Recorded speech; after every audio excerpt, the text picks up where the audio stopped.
rắm khi mi thiang lim te in a đi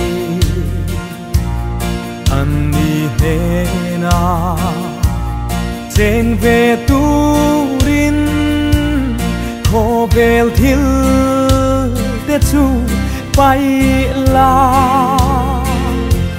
khô bel đi aral hun ni na kina ain lua ma mi thiam him te lên ram ma và na căn chế ngang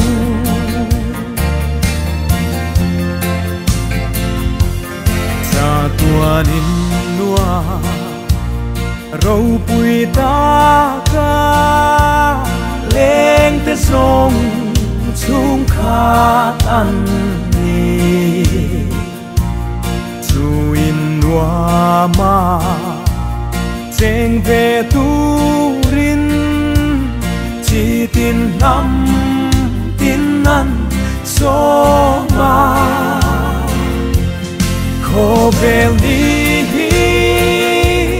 aral hun đi na kina ain lua ma mi thiam lim te lên ram ma và na căn chế ngang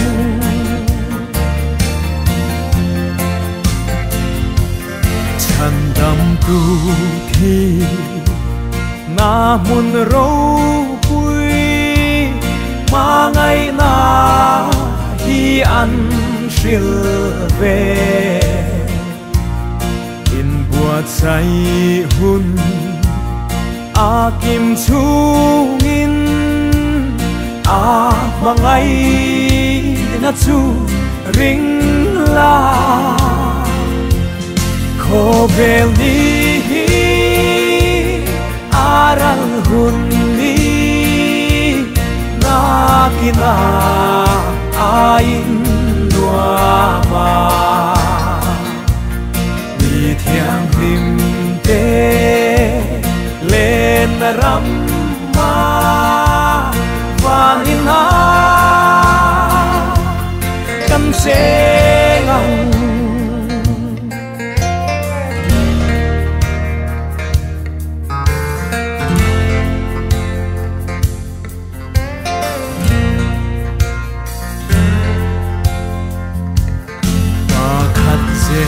la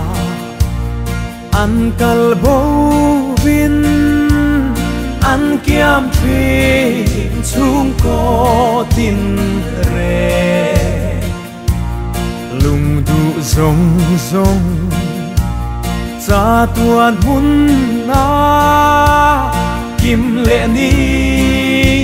a om a ngem khô bel ni aral hun ni na kina ain lua ma